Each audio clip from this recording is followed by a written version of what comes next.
What's up, everybody? So we're back on the shop with another Shop Talk Tuesday, and in this episode we're going to do a recap of everything that kind of happened over the last weekend.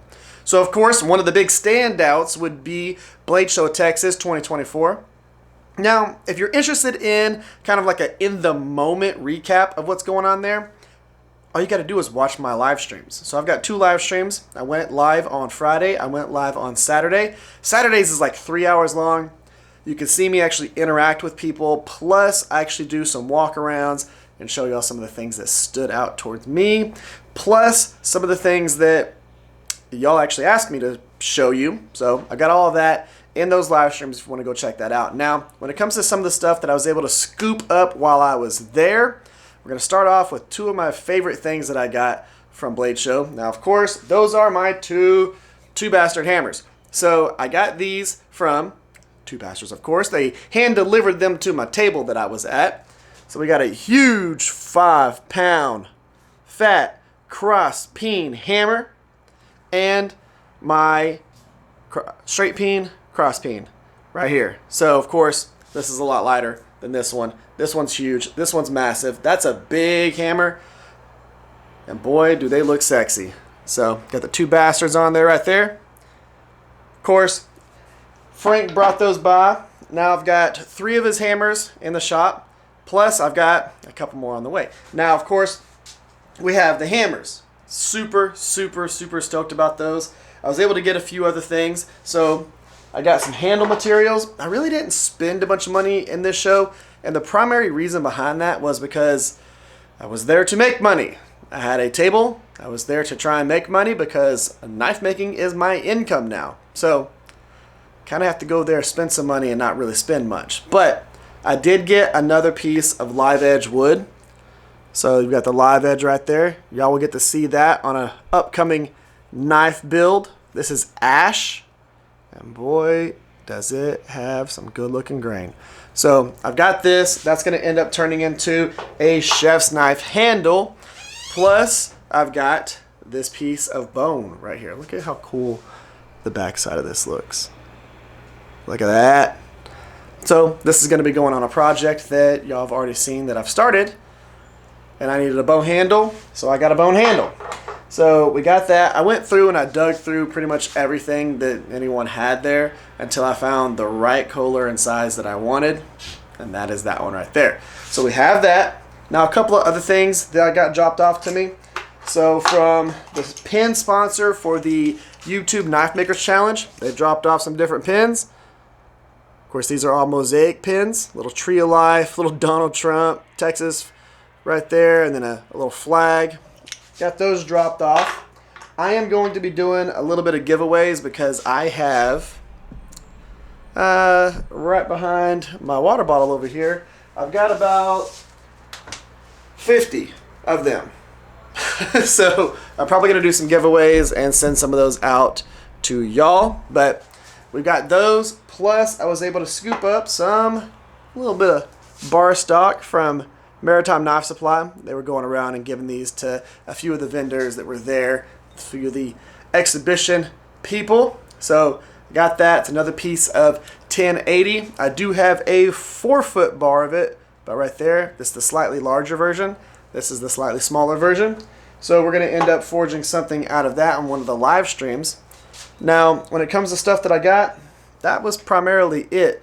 I did get a couple of other things, but it wasn't really anything too interesting. So the big thing that I wanted to focus on in this episode was kind of like my recap on how I felt about being a person who had a table at the Blade Show. Plus, we're going to go into a little bit of this action over here because I know y'all want to see the power hammer in use and in action. So I'm going to show y'all a few things leading up to that, plus using it. And we're also going to do a little bit of forging with Mr. Matt Rich. He was here, he helped me at the show, and he helped me make that thing happen. So if it wasn't for him being here this weekend, I probably would not have the power hammer in place, bolted down, and how we have it. Now, of course, I'm super pumped to use this thing. I'm still only going to be able to use it so much in the live streams because it's not exactly quiet. And typically when I start live streaming, it gets a little later. But I think it'll be fine. Now, as for a recap for how I felt about the show, it was awesome. So many of y'all came by the table, shook my hand, fist bump, took pictures. I am going to be throwing up some pictures for some of the people that actually scooped up some of my knives. We did have somebody buy the Samurai Challenge sword and a few EDCs, both small and medium to large size.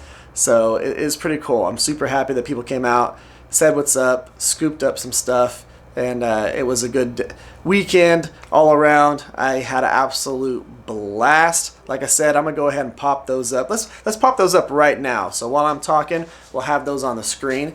And these guys, they came by, of course, a lot of them looked at the stuff and then was like, okay, I'm gonna walk around a little bit and then come back, look at it again and go, oh, all right, I'll come back. And then of course, as time came by, they started actually scooping them up.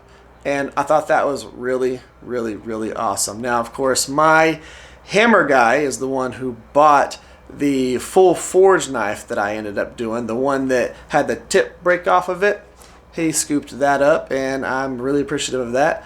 You know, I love having my knives in people's hands. I love having my knives out in the world, and that's one of the things that I really enjoy about this particular craft, is people get to use them as tools. And that was one of the things that I really wanted to stress anytime I talked to somebody at the table, was that everything on the table was usable. None of them were just art pieces. Could you put them on a wall? Yeah. Were they very artistic? Yeah. They were super cool. I mean, heck, the WoW knife, the World of Warcraft Fantasy Build Challenge, that's a very artistic knife. Can you use it to cut through a 2x4? Absolutely. Can you shave with it? Yep. Could you cut a tree down with it? If you wanted to. But could you also put it up on a wall as a display? Yeah, you could. So I wanted people to understand that they were user-friendly knives. You can go through and do whatever you needed to do with them, because I always have that in mind whenever I make my knives. So that was really cool. It was fun having everybody there. So I'm excited about it. I will be doing more blade shows. As a matter of fact, I've got a gun and knife show this coming up weekend. So luckily everything's already packed up and ready to do that. So I've got to get after that. Now, I will tell you, one of the takeaways from the actual show is, even though I didn't have time to make a bunch of sheaths for the knives, that is what people wanted. If I would have had sheaths for the knives, I would have sold twice as many knives as I sold. So that's something to think about. If you're going to do shows, make sure you have sheaths for your knives. I know some of y'all are going to be thinking, well, that's common sense, Eric. But I really didn't have time to do a lot of that. So what I did do was padded cases that had my own leather tags on them and everything like that. They were individualized, but that's all I could do in the moment and at the time that I had allotted for being able to get prepped for Blade Show. So something to think about. That was one of the things that really clicked with me. If I would have had a sheath for a lot of the EDCs, they would have been gone. So I'm making sheaths this week for this next show that I'm going to be doing, and plus I'm going to make sure that I have a lot of sheaths for Blade Show Atlanta if I get to actually be a vendor there. We're going to see how that goes. Guys, that is it for kind of like a recap and intro to this. I know y'all really want to see us do some forging and all that stuff, so that starts now. Let's go ahead and let's do this. We're going to do a little bit of forging with Matt Rich, and then we're going to go into the power hammer, kind of who dropped it off, what that person looks like, and a little bit of use on it. So let's go ahead, let's get it. Exactly. That's what we're trying to pinch, and we're trying to isolate that. So we're going to hit. We're not trying to draw it out yet. We're just trying to pinch this piece together, and then we'll draw it after that.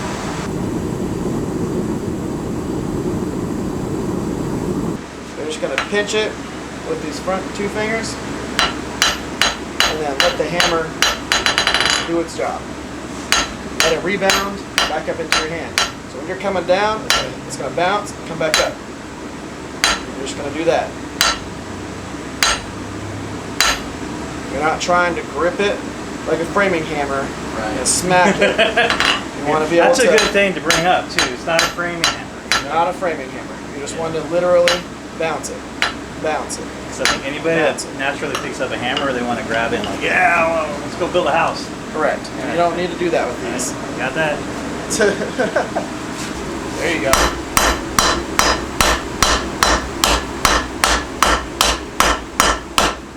Slow down. So if you start pulling, if you start going up on it, so go like that, start smoothing it. But right now we want to go ahead and push that stuff back in.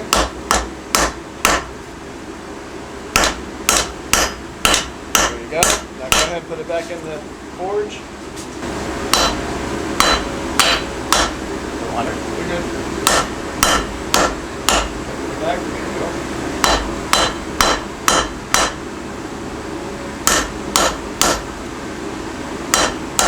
So while you're doing this step, what you can do is just focus on slower blows right on the spine. There we go. Work on accuracy instead of speed. And then turn it to its side. There we go. Now go ahead and hit the top part too. A little more. Okay. Now go ahead and put it back to the forge. Okay, remember we're gonna just make sure we're focusing on that one spot. So hit it, keep hitting it. If you start bouncing around, just reset yourself. Keep going, yeah, there you go. Reset yourself. Reset yourself. Reset yourself. Reset yourself. Okay, now flatten. Now we're gonna flatten. Okay, there you go. Alright, now go back in. Good, there you go.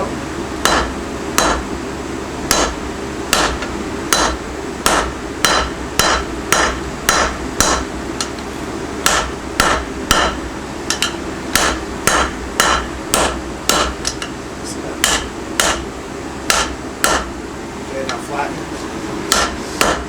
Pull it all the way on the anvil. What? Pull it all the way onto the face. There you go. Flip it to the other side. Hammer. Okay, you're good. Go back in. There you go. Pull it in, reset it, reset it. There you go. You're good.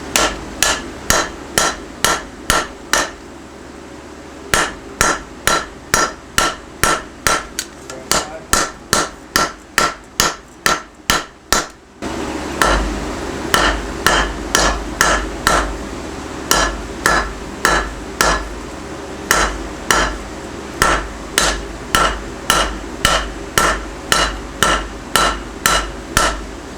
You're good there. So go ahead and toss it back in the heat. Just right there. Make sure you're laying your foot still flat. There you go. Just like that. Down to the spine.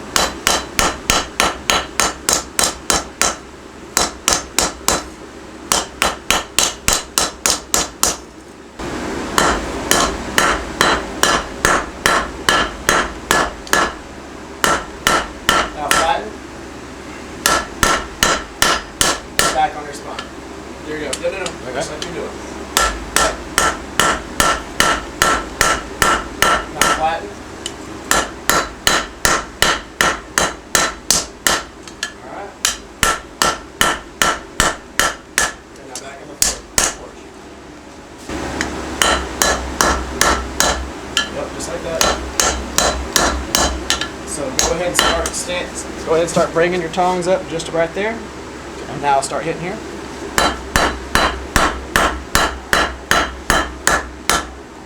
Go.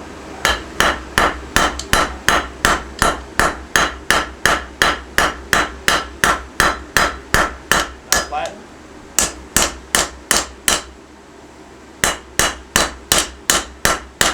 Okay, go ahead and go back in.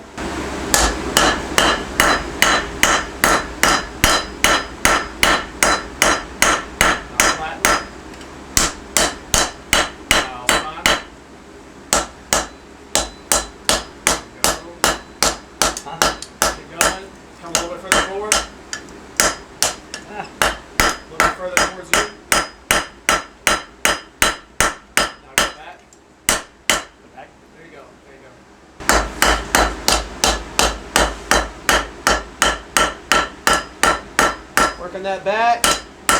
Go back on the flats.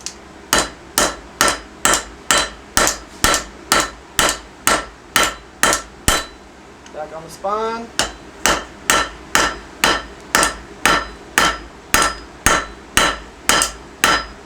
Big hammer blows. Back on the flats.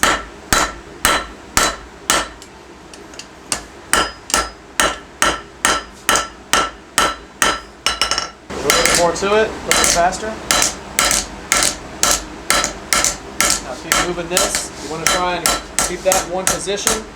And keep going. Keep going, keep going, keep swinging.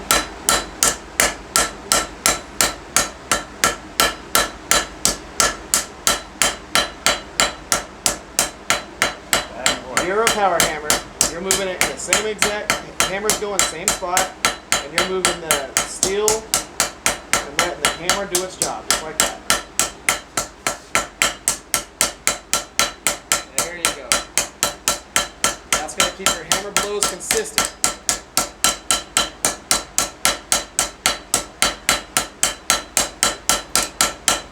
Okay, back in the heat. That makes it to where when you're planishing, you get nice, consistent blows. So turn it to where, pull your hand towards you, turn this way, go that way, go that way. You want the whole edge to be on the anvil, there you go. Now hammer that hump, here. Yep, straight down, straight up and down. Now look at your edge, okay, hammer just in front of it.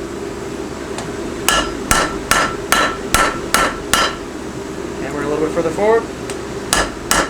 Now start smoothing back.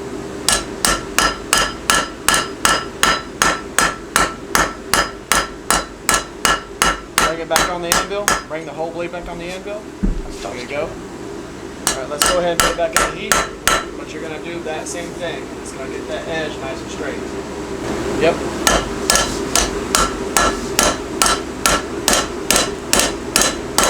Now flatten it. Back on it.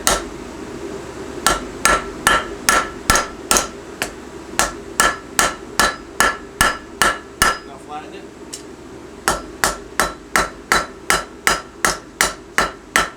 Okay, pause there. Now you see how your cutting edge looks? Yeah. See how it's starting to flatten back out? Mm-hmm. Okay, so what we're going to end up doing is go ahead and hammer here and here.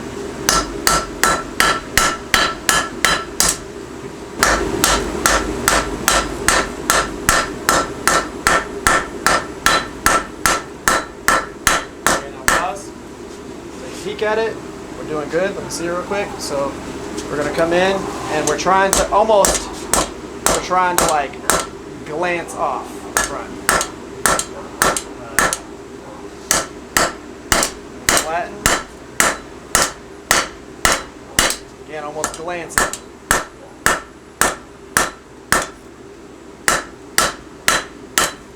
As of right now, cutting edge is almost perfectly straight. So we can go back in. Try and focus on the spine. Take yourself, pull you out this way. Okay, there you go. That way you're not putting your hammer on the anvil. Alright. Or a hand. Flip it to the other side. Same thing, start focusing on that spine.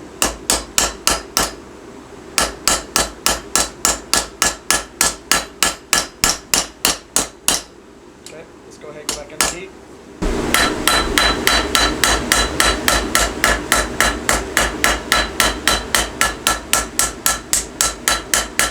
Make sure I flip it to the other side too.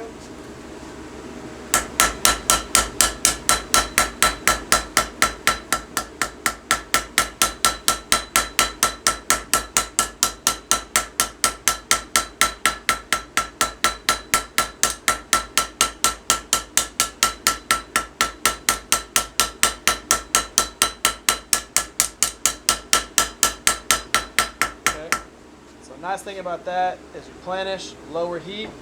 So I'll show this to them. So let me switch tongs real quick and show y'all what we got to tonight. Of course, some of this was filmed, some of it wasn't because of the whole, battery life and all that stuff. That's a good looking profile. Little sheep's foot. The cool thing about this, just like I told him, is that he can easily, from this point forward, do stock removal and finish the profile however he wants. So this is going to look good. We have a nice even thickness throughout it. It's nice and straight. He was able to planish it nice and smooth. And of course he has a surface grinder, so he'll be able to surface grind it if he wants, clean up however much he wants. But right now we were able to take a piece of steel and extend it and gain an extra 1.5 inches in length just by forging. And that was what I was wanting to show during this. And I'll talk about more about that in the outro, but just to give you an idea, we were able to do some cool stuff. And I think he's doing pretty good. Alright guys, so we got the power hammer. This is Steve. He's the one that dropped it off. Came all the way from where? Mound Ridge, Kansas. Mound Ridge, Kansas. And we were able to work it out of his truck, through the fence. We had to take the fence panel down and get it on the pad. I'll tell you right now, it wasn't the most elegant thing in the world, but we made it happen. And here it is. So he made this out of stuff that he just collected, just scraps and everything like that. And basically you got a 1-horse motor, switch, and a couple other things is what he purchased. Everything else he just collected over time, scraps and things like that, and built it. And it works like a champ. And I'm gonna show you all that, of course, future videos and everything. But in this, whenever we get back from Blade Show, I'll plug it in, turn it on, and we'll use it so y'all can actually see that.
All right, guys, let's go ahead and wrap this Shop Talk Tuesday up here. Now, I know this video was kind of all over the place because we had a whole lot of stuff that was all over the place that we did this weekend. So hopefully y'all had fun with it. I know y'all got a lot of different things in this particular one. We, of course, finished it with doing a little bit of work on the power hammer. We forged out a little, kind of like a 3-finger neck knife little guy here. This is what it looks like after I did a little bit of cleanup on the 2x72. You know, we got a nice little distal taper throughout the tip, throughout the tang. It's just a little simple profile, and that's gonna be a good little knife to finish out. So I definitely love the power hammer. Will it be a lot easier to use it on big projects? Sure. I wanted to try it out on a little bitty project just because I wanted to see what I could do with it in a smaller scale. So we were able to do something cool and simple. Hopefully y'all enjoyed this video. If you did, let me know in the comment section down below. Was there a particular part of the video that stood out to you? I always love hearing those things, so make sure y'all leave those down in the comment section below. Guys, that's the end of this one. Now I get to start prepping for the next knife show, which is this weekend. Wish me luck. Guys, y'all have an amazing day. Y'all stay safe out there, and I'll catch y'all next time.